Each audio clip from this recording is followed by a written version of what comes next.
السلام علیکم۔ یہ ایک سوال آیا ہوا ہے کہ انکار کرنے والے لوگ بھی اچھا عمل کرتے ہیں تو ان کا کیا بنے گا؟ کیا وہ اچھا عمل کرنے کے باوجود بھی جہنم میں جائیں گے؟ قرآن اس بارے میں کیا کہتا ہے؟ آئیے ہم اس کا جواب میں قرآن سے ہی تلاش کرتے ہیں۔ کچھ اور چھوٹے بھی سوالات ہیں تو وہ بہرحال آپ کو جب وضاحت کی جائے گی آیتوں کی تو اسی میں آپ کو آپ کے سوال کے جوابات بھی مل جائیں گے۔ پہلے آپ کے سامنے مروجہ روایتی ترجمہ پیش کرنے ہیں۔ تو آج کے درس کے لیے جن آیتوں کا انتخاب کیا گیا وہ ہے سورہ ابراہیم، اور اس کی آیت نمبر 18 سے 23 تک دیکھ لیں، 14 کی 18 to 23۔ ان لوگوں کی مثال جو اپنے رب کے منکر ہوئے، ان کے عمل راکھ کی طرح ہیں کہ اس پر آندھی کے دن زور کی ہوا چلی اور سب اڑا لے گئی جو انہوں نے کمایا، انہیں اس سے کسی چیز پر قدرت نہ ہو گئی۔ یہی ہے دور کے پرلے درجے کی گمراہی۔ یہ ہے مروجہ روایتی ترجمہ۔ اس سے بھی یہ پتہ لگ رہا ہے کہ جنہوں نے انکار کیا ہے، یعنی جو کافر لوگ ہیں، ان کے عمل جو راکھ کی طرح ہو گئے اور آندھی کی زور کی ہوا چلی نے سب کچھ اڑا کے لے گئی، تو بچا کچھ بھی نہیں۔ آئیے دیکھیے کہ اللہ کیا کہہ رہا ہے۔ مثل الذین کفروا، انکار کرنے والے لوگوں کی مثال، بربہم، ان کے رب کی یعنی اپنے رب کی، اعمالہم، جو ان کے اعمال ہیں، کرماد اشتدت، کرماد کا مطلب انہوں نے تو راکھ کی طرح کیا ہے، لیکن اس کو آپ یہ کہہ سکتے ہیں کہ محتاجی، اور شدت کا مادہ تو یہی ہے، شدت کی ہے۔ بہر ری ہو، اس کے احکامات، خاص حکم، ری کہتے حکم کو، فی یوم آصف، اس دورانیے میں تیز ہوا کی طرح، جیسے آندھی کی طرح، آصف کہا جاتا ہے تیز رفتاری کو۔ تو اپنے رب کا انکار کرنے والے لوگوں کے اعمال کی مثال ایسی ہے کہ تیز ترین دورانیے میں اس کے حکم سے شدت کی محتاجی ہے۔ لا یقدرون، نہیں وہ پیمانہ رکھتے ہیں، مما کسبوا، اس سے جو انہوں نے کمایا، علی شیء، کسی شے پر۔ ذالک، وہی، هو الضلال البعید، وہی دور کی گمراہی ہے۔ اس آیت میں اللہ نے واضح طور پر بتا دیا کہ جو لوگ رب کا انکار کرتے ہیں تو دراصل ان کے اعمال کی مثال ایسی ہے کہ وہ تیز ترین دورانی میں اگر جانا بھی چاہتے ہیں تو اس کے حکم سے شدت کی محتاجی ہے، یعنی اللہ کے احکامات پر اگر عمل نہیں کریں گے تو انکار کرنے والے لوگ کبھی بھی وہ تیز ترین دورانی میں چل نہیں سکتے، ساتھ ساتھ دنیا کے ساتھ اس تیز رفتار ترقی میں نہیں چل سکتے۔ وہ کیونکہ حکم سے شدت کی محتاجی ان کے پاس، وہ اللہ کے احکامات کو نہیں مان رہے، نافرمانی اختیار کرے تو نتیجہ بھی اچھا نہیں ملتا ہے۔ اور وہ یہ پیمانہ بھی نہیں رکھتے ہیں جو وہ کما رہے کسی شے پر، ان کا پیمانہ تو سب اللہ کا مقرر کرتا ہے، کیونکہ ان اللہ علی کل شیء قدیر ہے، کہ ہر ایک شے پر پیمانہ تو اللہ ہی دیتا ہے۔ وہ اپنے طور پر کوئی پیمانہ مقرر کرنے کے بھی جواز نہیں رکھتے ہیں کہ اپنے لیے کوئی اچھا نتیجہ نکال کے لے آئیں۔ اور وہی ہے خاص دور کی گمراہی ہے، یعنی ایسی گمراہی ہے کہ جب تک آپ اپنے عمل کو ٹھیک نہیں کریں گے آپ کو وہ نتیجہ مل ہی نہیں سکتا۔ آج دنیا بھر کے مسلمانوں کا آپ حال دیکھ لیں، کیونکہ ترقی تو کرنا چاہتے ہیں، اللہ کے ماننے کے دعوے دار بھی ہیں، لیکن ان کے اعمال جو ہیں وہ اللہ کے حکم کی شدت کی محتاجی میں ہے، کیونکہ انہوں نے غیر اللہ کے کلام کا شرک کر لیا، ملاوٹ کر لیا، اور اس احکامات کی اتباع کرتے ہیں جو غیر اللہ نے دے رکھا ہے، اللہ کے حکم کی اتباع ہی نہیں کرتے۔ تو اس تیز ترین دورانی میں وہ کیسے جا سکتے ہیں؟ وہ تو محتاج ہیں۔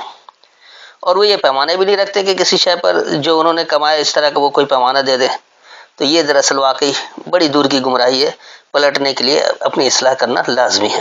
آگے دیکھیے، کیا تو نے نہیں دیکھا کہ اللہ نے آسمانوں اور زمین کو پیدا کیا حق کے ساتھ ٹھیک ٹھیک، اگر وہ چاہے تمہیں لے جائے اور لے آئے کوئی نئی مخلوق۔ کیا کہیں اللہ نے ایسا کہا کہ کوئی اللہ انسان کو ختم کر کے نئی مخلوق لے کر آئے گا؟ اب یہاں بات سمجھیں کہ اللہ کیا کہہ رہا ہے۔ الم ترا، کیا تم نے نہیں دیکھا، ان اللہ، یہ کہ اللہ، خلق السماوات والارض بالحق، وجود دیا ہے خاص بلندی اور خاص پستی سچائی کو۔ تو جو بلندی اور پستی جو اللہ نے بنایا ہے وہ ایک سچائی کو بنایا، اس کے پیمانے مقرر کر رکھے سچائی کے۔ ان یشاء یذہبکم، اگر یہ چاہے وہ تمہیں مٹا دے۔ اب دیکھیے یہاں بھی ذہب ہے مادہ، ویسے تو ذہب کا یہ سونا کر دیتے ہیں، کیونکہ یہاں سونا کر نہیں سکتے، لہذا صحیح معنی دینے پر مجبور ہو گئے کہ اگر وہ چاہے تمہیں مٹا ڈالے، نابود کر دے۔ ویات بخلق جدید، اور دے وہ جدید پیدائش کو، جدید وجود دینے کو. تو یہ انسان ہی کا جدید وجود ہے. اس آیت میں جو اللہ واضح طور پر حکم دے رہا ہے وہ بتا رہا ہے کہ دیکھو جو بلندیاں اور پستی ہے اس کو اللہ نے سچائی کو پیدا کیا، سچائی کو وجود دیا. یعنی یہ بلندی اور پستی کا معیار کوئی ایسے ہی اپنے طور پر طے نہیں ہو گیا، ایک اس کا معیار ہے سچائی کا. اس پر پورا اتریں گے تو بلندی والے عمل کریں گے، بلندی ملے گی، پستی والے عمل کریں گے، پستی مل جائے گی. کیونکہ وہ بڑی سچائی کے ہے، اس میں کوئی جھوٹ کی ملاوٹ نہیں ہے، اس میں کوئی فسق بگاڑ وغیرہ بھی نہیں ہے. جو بگاڑ کرے گا وہی نتیجہ حاصل نہیں کر سکے گا. تو اللہ یہ بتا رہے کہ اگر واقعی اللہ چاہتا تو تمہیں تو نیست و نابود کر دیتا، مٹا دیتا، اور وہ نئے وجود دے دیتا، نئے لوگوں کے جو فرما بردار لوگ ہوتے.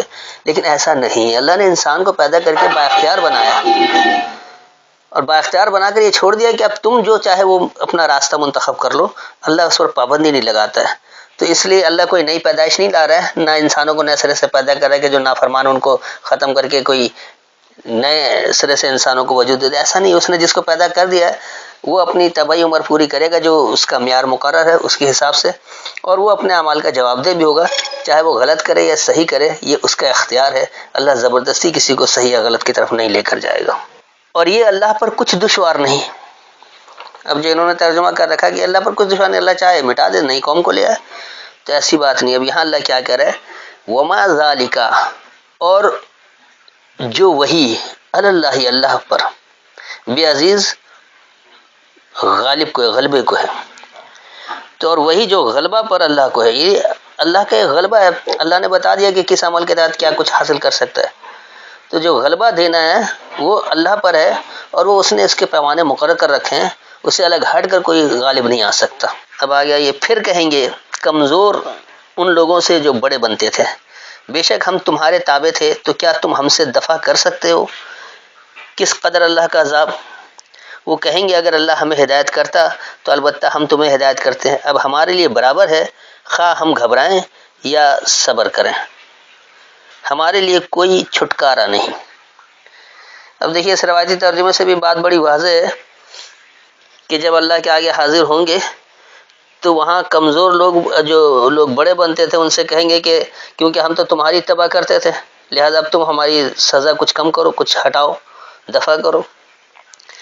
تو ان کا جواب کیا ہوگا کہ اگر اب اللہ ہمیں ہدایت کرتا تو ہم تمہیں ہدایت کرتے. یعنی اللہ سے ہدایت تو انہوں نے خود نہیں لیا، تو لوگوں کو کیا ہدایت دیتے، وہ خود گمراہ تھے، لہذا لوگوں کو بھی، اپنی قوم کو بھی گمراہ رکھا. تب ہمارے لیے برابر ہے کہ ہم چاہے گھبرائیں یا صبر کریں، اب کوئی چھٹکارا نہیں ہے، کیونکہ اعمال کا دور تو گزر چکا ہے، اب نتیجے کا دور ہے. نتیجہ وہی بھگتنا ہے جو عمل کر رکھا ہے. اب دیکھیں یہاں بات کیا ہو رہی ہے، وَبَرَزُوا لِلَّهِ جَمِيعًا، اور وہ ظاہر ہوں گے یا حاضر ہوں گے اللہ کے لیے اکٹھے. تو اللہ سب کو اکٹھے جمع کرے گا قیامت کے دن، یوم حساب کے دن، یوم آخرت کے دن، یوم الساعہ کے دن. اللہ اس کو مختلف نام دیتا ہے تصریف آیت کے ذریعے. تو بہرحال کوئی ایک ایسا دورانیہ ہے جہاں اکٹھے کر کے اللہ حساب کتاب لے گا، تو اسی کو کہا جا رہا ہے کہ وہ ظاہر ہوں گے. برز اصل میں ظاہر ہونے کو، نمایاں ہونے کو بھی کہا جاتا ہے، اس لیے حاضر ہونے کو بھی کہا جاتا ہے. تو حاضر ہوں گے اللہ کے لیے سب اکٹھے.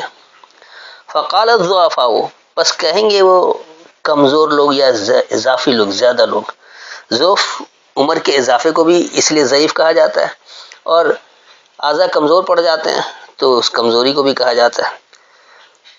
تو یہاں کیونکہ یہ انسان کمزور نہیں تھا، یہ تو تعداد میں زیادہ تھے کہ جی حنفی کی تعداد زیادہ ہے پاکستان میں، لہذا فقہ حنفی نافذ ہونا چاہیے.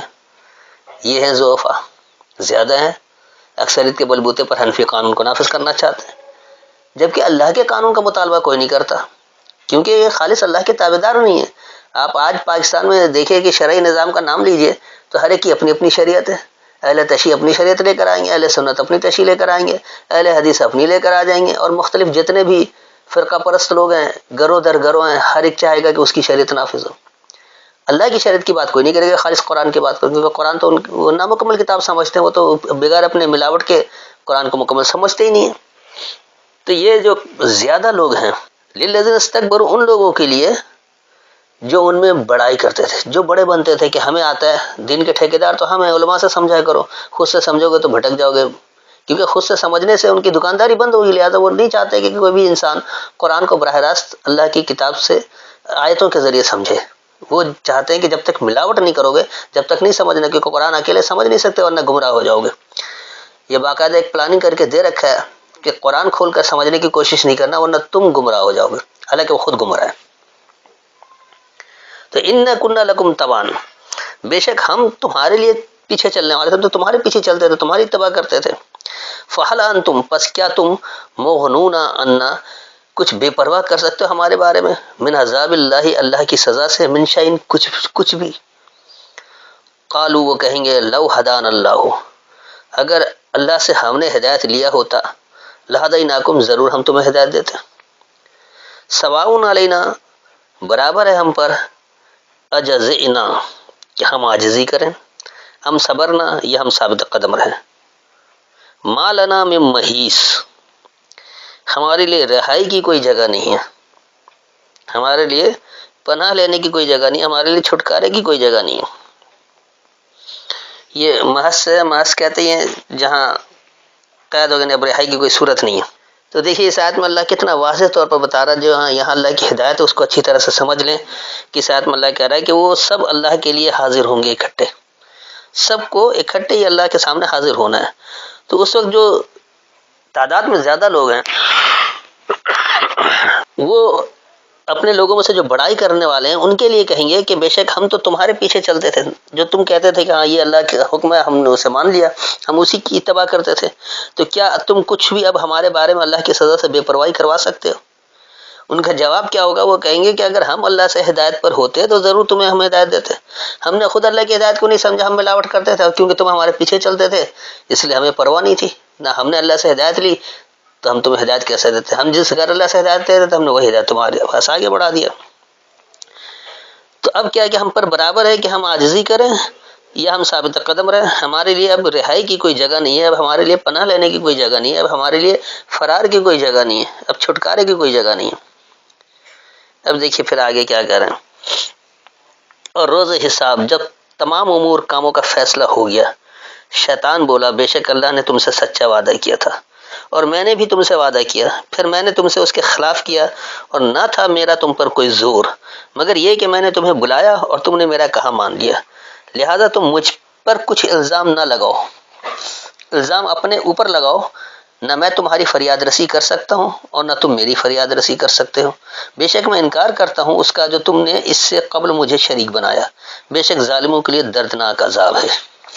اب دیکھیے یہاں کس طرح ایک دوسرے پر الزام تراشی کر رہا ہے، اور ایسا لگ رہا ہے کہ جیسے شیطان کوئی الگ ہے جو آ کر بہکایا. آپ میں سے کتنے لوگ ہیں جو قرآن کو خالصتاً نہیں سمجھتے ہیں؟ کیا شیطان ان سے کوئی گفتگو کر رہا ہے؟ کیا کسی نے شیطان کو دیکھا ہے؟ یہ سب روایتی بات کو ترجمے کے منہ میں ڈال دیا ہے تاکہ آپ یہ سمجھیں کہ اللہ ہی کی مرضی اور اللہ نے ایسا کروایا. شیطان کو کیا پڑے کہ وہ آپ کے ساتھ آ کر آپ کو گمراہ کرے یا آپ کو بہکائے؟ شیطان ہے کیا، اس کو سمجھیں. آئیے دیکھیں اللہ بات کیا کر رہا. وقال الشیطان، اور کہے گا خاص سرکش، ہر وہ شخص جس نے سرکشی اختیار کی تھی وہی کہے گا، لما قضی الامر، ضرور جو معاملہ مکمل ہو گیا، جب معاملہ مکمل ہو جائے گا. سرکش کب کہے گا؟ جب معاملہ مکمل ہو چکا ہوگا، یعنی حساب کتاب ہو چکا ہوگا. ان اللہ وعدکم، بے شک اللہ نے تمہیں وعدہ دیا تھا، وعد الحق، اور وعدہ خاص سچائی کا تھا. وعدتکم فاخلفتکم، اور میں نے وعدہ دیا تمہیں، جو سرکشی اختیار کیا وہ بھی تو وعدہ دے رہا تھا کہ دیکھو ایسا کرو گے تو یوں ہو جائے گا. تو اللہ نے کہا کہ ہر چیز کھلا رکھو، ينفقون، قوم و ملکین، ملکیت کے دعویٰ نہیں کرنا. ہمارے یہاں سب نے ملکیت کا دعویٰ کر لیا اور وراثت کا قانون بھی بنا دیا قرآن کے روح سے. اللہ کی آیتوں کو اس قدر مذاق اڑایا کہ اللہ کی باتوں میں تضاد دکھا دیا کہ اللہ تو جمع کرنے سے منع کرا، یہاں وراثت بنا کر بیٹھے ہوئے.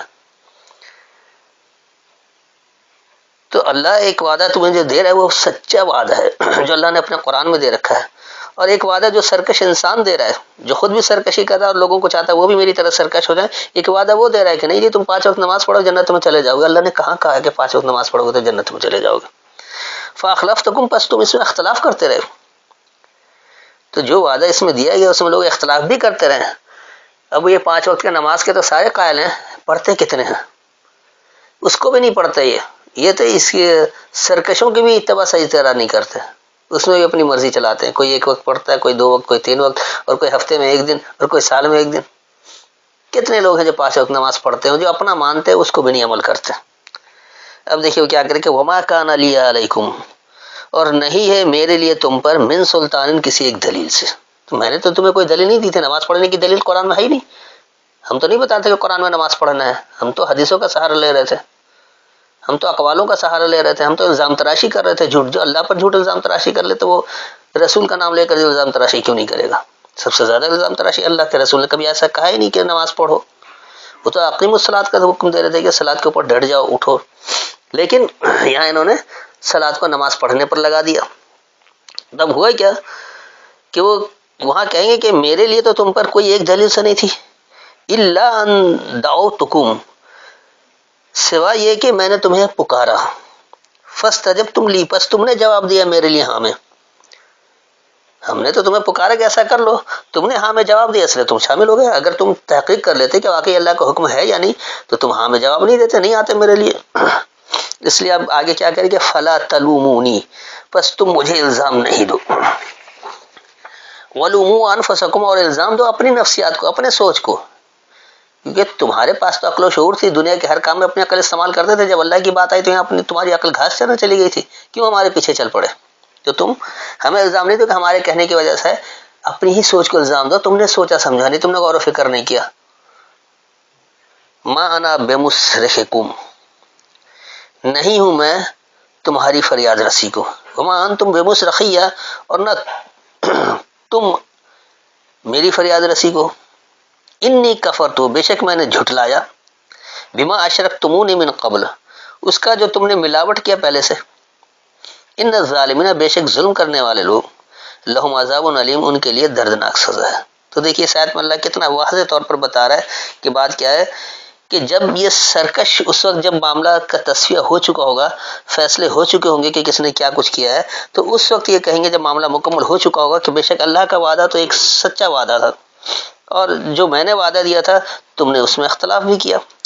پھر یہ کہے گا کہ میرے لیے تم پر کوئی ایک دلیل نہیں تھی سوائے کہ میں نے تمہیں پکارا، تم نے میرے لیے ہاں میں جواب دیا، تو پس تم مجھے الزام نہیں دو، اور الزام اپنی نفسیات کو دو، تو نہ میں تمہاری فریاد رسی کر سکتا ہوں اور نہ تم میری فریاد رسی کر سکتے ہو، تو میں نے تو انکار کیا تھا اس کا جو تم ملاوٹ کرتے تھے پہلے سے، تو تم نے ملاوٹ کر رکھا تھا کہ اللہ نے اقیم الصلاۃ کہا، تم نے حنفی والی صلاۃ کو پکڑ لیا یا کسی بھی فقہ کی صلاۃ کو پکڑ لیا، تو وہ اللہ کا حکم تو نہیں ہے۔ تو بے شک یہ جو اللہ کی آیتوں کا انکار کرتا ہے، اللہ ان کو ہی ظالم کہتا ہے، تو بے شک یہ جو اللہ کی آیتوں کا انکار کرنے والے جو ظالم لوگ ہیں ان کے لیے دردناک سزا ہے۔ اس کے بعد آئی اگلی آیت، اور داخل کیے گئے وہ لوگ جو ایمان لائے اور انہوں نے نیک عمل کیے باغات میں، ان کے نیچے نہریں بہتی ہیں، وہ ہمیشہ رہیں گے اس میں اپنے رب کے حکم سے، اس میں ان کا تحفہ ملاقات سلام ہے۔ اب دیکھیے یہاں کیا بات ہو رہی ہے، وَأُدْخِلَ الَّذِينَ، اور داخل کیے جائیں گے وہ لوگ، آمنوا جنہوں نے مان لیا، وعملوا الصالحات یعنی انہوں نے مکمل صحیح عمل بھی کیا، جنات خوشحالی، تجری من تحت الانہار، تم پر جاری رہے گی اس کے تحت سے فراوانی، خالدین فیہا، ہمیشہ رہو گے اس میں، باذن ربہم، اپنے رب کے ضابطے کو، تحیتہم، تم ان کی احیا کرو گے، تم جو ان کی زندگی دو گے، فیہا سلام، اس میں سلامتی ہے، تو تم جو زندگی دے رہے ہو، تم جو نشوونما دے رہے ہو، اس میں صرف سلامتی ہے۔ تو اس آیت کو بھی اچھی طرح سے سمجھ لیں، اللہ کیا بتا رہا ہے کہ جو لوگ ماننے والے ہوئے اور جنہوں نے اپنے عمل کی اصلاح کر لی، یعنی مکمل صحیح عمل کیا جو اللہ نے بتایا تھا، اللہ کی آیتوں سے تصدیق کر کے اس کو مانا اور اس عمل کو اپنا کر کے دکھایا، تو یہ لوگ ہی خوشحالی میں داخل ہوں گے، اور وہ ایسی خوشحالی ہوگی کہ اس کے تحت فراوانی جاری رہے گی، اور اس میں ہمیشہ رہیں گے رب کے ضابطے کے طرف۔ رب نے جو ضابطہ بتایا، رب کے ضابطے سے ہی نتائج آتے ہیں، تو رب کا جو ضابطہ ہے کہ آپ اچھا عمل کریں گے، اللہ کے احکامات کی فرما برداری اختیار کریں گے تو آپ کو اچھا نتیجہ ملے گا، اگر آپ نہیں کریں گے تو ہرگز آپ کو نتائج نہیں حاصل کر سکتے۔ اور پھر اس میں جو تم جو انہیں احیا کر رہے ہو، جو تم ان کی سلامتی چاہ رہے ہو، تم جو انہیں زندگی دے رہے ہو، تو اس میں سلامتی ہے، کیونکہ اللہ کا جو نظام ہے وہ سلامتی والا نظام ہے۔ دین اسلام اللہ نے اس کو اسی لیے کہا کہ یہ سلامتی والا نظام ہے، ایسا سلامتی ہوگا کہ اس میں نہ مردنی ہوگی، نہ اس میں خون ریزی ہوگی، نہ اس میں ناکارہ پیوستگی ہوگی، اور نہ ہی اس میں خون خرابہ ہوگا، سب چیز سلامتی والا نظام ہوگا۔ اور سلامتی اسی وقت ہوگی جب ہر ایک کوئی اپنی صلاحیت کے مطابق پورا کام کرے گا اور وہ اس پر قبضہ نہیں کرے گا، کھلا رکھے گا جیسا اللہ نے کہہ رکھا تھا۔ تو اللہ نے معاشرے کو کس طرح بنانا اس کی پوری تفصیل قرآن میں دے رکھی ہے، خوشحالی کیسے حاصل ہوگی وہ بھی بتا رکھا ہے، خوف اور حزن کے بغیر وہ معاشرہ کیسے قائم ہوگا کہ ان پر کوئی خوف اور حزن نہیں ہوگا، وہ اسی وقت ہوگا جب اللہ کے احکامات کی مکمل فرما برداری اختیار کریں گے، اور فرما برداری اختیار نہیں کریں گے تو ہرگز وہ نتیجہ نہیں ملے گا۔ تو یہ میں نے ایک ایک لفظ کر کے بھی آپ کو بتا دیا اور جملوں میں بھی سمجھا دیا۔ میرے خیال میں تو مکمل وضاحت ہو گئی ہے، یہ بات سمجھ میں آ گئی ہوگی کہ جو انکار کرنے والے لوگ ہیں تو ان کا عمل کہاں جا رہا ہے، وہ عمل جو کچھ بھی کر رہے ہیں دنیا میں تو اس کے نتائج ان کو مل جائیں گے، لیکن آخرت میں ان کا کوئی نتیجہ نہیں ہے، وہ تیز آندھی کی طرح اڑا لیا جائے گا، کیونکہ اللہ کی دی گئی خوشحالی حاصل کرنے کے لیے آپ کو اللہ کے احکام کی شدت سے ضرورت ہے۔ اگر آپ اس شدت کے ساتھ اللہ کے احکامات کے عمل درآمد نہیں کریں گے، آپ اس حکم کے صرف محتاج ہیں، اگر آپ اس اللہ سے نہیں حاصل کر رہے تو آپ کو نتیجہ بھی نہیں ملے گا۔ آپ کو جو دنیا میں خوشحالی نظر آ رہی ہے، مثلا یورپی معاشرے کی خوشحالی نظر آ رہی ہے، جاپان کی خوشحالی نظر آ رہی ہے، تو دنیا میں کہیں بھی جو ترقی یافتہ معاشرہ ہے اس کو آپ اچھی طرح سے دیکھ لیں تو وہ ترقی کس لیے کر رہے ہیں؟ کیا ان کے معاشرے سے خوف اور حزن غائب ہو گیا؟ کیا وہ ایسی خوشحالی میں آ گئے کہ اب ان کو کوئی خوف نہیں رہا؟ اب دیکھ لیں امریکہ کتنا سپر پاور اس وقت واحد، سب سے زیادہ اس کے پاس دولت اکٹھی ہے، سب کچھ ہے، لیکن خوف اور حزن اتنا زیادہ ہے، اتنا خوف ہے کہ اب بھی وہ طاقت کے بلبوتے پر وسائل پر قبضہ کرتے ہیں۔ ان کو پتہ ہے اگر وسائل ہمارے ہاتھ سے نکل گئے، ہمارے اختیار سے نکل گیا تو یہ ہماری خوشحالی برقرار نہیں رہے گی، یہ تو جاری خوشحالی ہے، اور ہر شخص خوف اور حزن میں مبتلا ہے، کب کیا ہو جائے، کب کس طرح سے پلٹ جائے یہ بھی انہیں نہیں پتہ ہے۔ تو امید ہے مکمل وضاحت ہو گئی ہوگی، پھر بھی اگر کوئی تشنگی رہ گئی ہو، کوئی بات سمجھ میں نہیں آئی ہو تو بعد میں آیت کے حوالے کے ساتھ سوال کر کے دوبارہ پوچھ سکتے ہیں۔ السلام علیکم۔